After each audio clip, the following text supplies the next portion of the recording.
Welcome to the kitchen delights. आज हम बनाने वाले हैं एक स्वीट डिश, सबकी फेवरेट रसमलाई। रसमलाई बनाने के लिए सबसे पहले हमें छेना बनाना है। उसके लिए मैंने लिया है 1/2 लीटर दूध और 2 टीस्पून हम लेंगे लेमन जूस। तो दूध को मैंने गर्म होने के लिए रख दिया है। जैसे ही इसमें ये थोड़ा सा गर्म हो जाए और उबाल आ जाए, मैं इसमें डालूंगी लेमन जूस और इसे फाड़ दूंगी।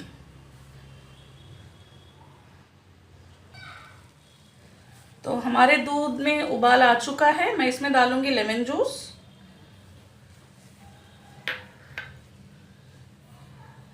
हमें इसका छेना बनाना है इस दूध का। तो ये देखिए हमारा छेना और पानी अलग हो चुका है। हमें इस तरह से जब तक हमें पकाना है, जब तक कि ये हमारा छेना और पानी अलग ना हो जाए। अब हम इसे छान लेंगे। तो मैं अभी इसे छानूंगी।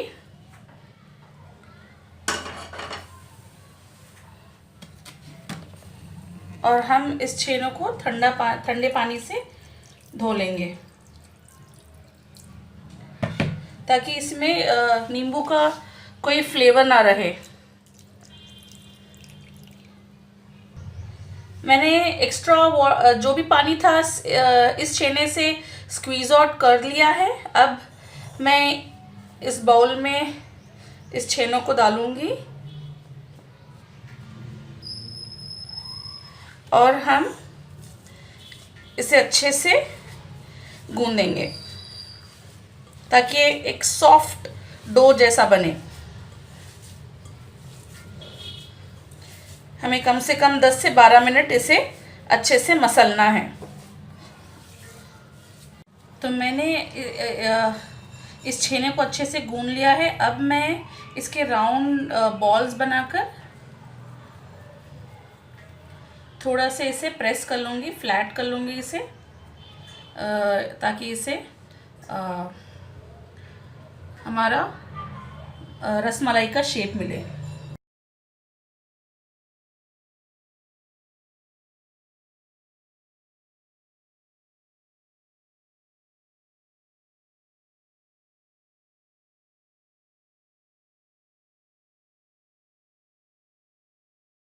तो मैंने सारे तैयार कर लिए हैं।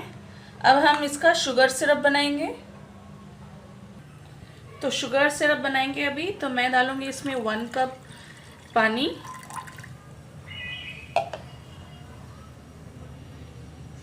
और मैं डालूंगी इसमें 150 ग्राम्स शक्कर। अब शक्कर को हमें इसमें डिज़ोल्व करना है। ये देखिए हमारा ये शुगर सिरप पकना शुरू हो चुका है और शुगर भी डिज़ोल्व हो चुकी है उसमें।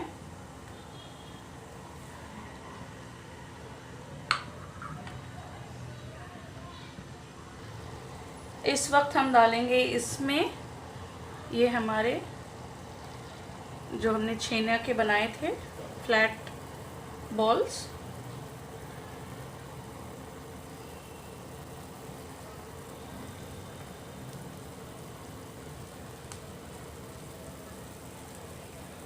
और अब हमें इसे पकाना है हाई फ्लेम पर कम से कम 10 मिनट, जब तक कि ये डबल ना हो जाए अपने साइज़ में। तो ये देखिए हमारे ये रसमलाई डबल हो चुके हैं साइज़ में। अब हम फ्लेम को ऑफ कर लेते हैं और इस शुगर सिरप से हम इस रसमलाई को अलग कर लेंगे अभी। अब हम तैयारी करेंगे रसमलाई की रबड़ी की।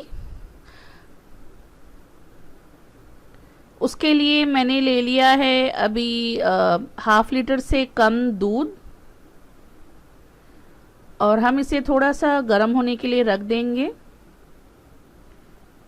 जब इसमें एक बॉईल आ जाएगा, मैं इसमें डालूंगी कंडेंस्ड मिल्क। मैं डालूंगी सिर्फ 3 चम्मच कंडेंस्ड मिल्क।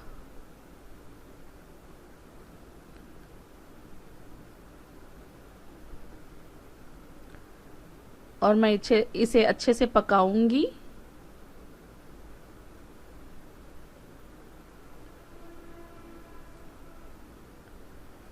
हमें इसे थोड़ा सा गाढ़ा हुए जब तक इसे पकाना है। अब मैं इसमें डालूंगी थोड़े से ज़ाफ़रान। अगर आपके पास है तो डालिए, वरना ये ऑप्शनल है, लेकिन इससे कलर बहुत अच्छा आएगा। ज़ाफ़रान के साथ मैं 1 मिनट इसे पका लूंगी हमारे रबड़ी को, और उसके बाद मैं फ्लेम को बंद कर दूंगी। चलिए अब इसे असेंबल करेंगे। अब हम करेंगे इसे सर्व। हमारे रसमलाई तैयार है। तो मैंने एक प्लेट में इसे इस तरह से निकाला है। अब मैं इसके ऊपर डालूंगी हमारी रबड़ी।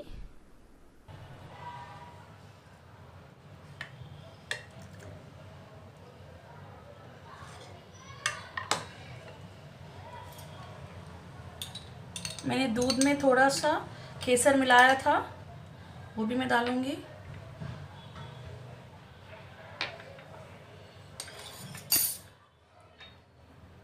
कटे हुए बादाम और पिस्ता। तो हमारा रसमलाई तैयार है सर्व करने के लिए। अगर आपको मेरी ये रेसिपी पसंद आई तो प्लीज़ एक लाइक बटन को दबाना मत भूलिए, और अगर आपने मेरे चैनल को अब तक सब्सक्राइब नहीं किया है तो सब्सक्राइब बटन को दबाना मत भूलिए। तो चलिए मिलते हैं द किचन डिलाइट्स में एक नए रेसिपी और एक नए जोश के साथ। जब तक अपना ख्याल रखिए। Bye bye.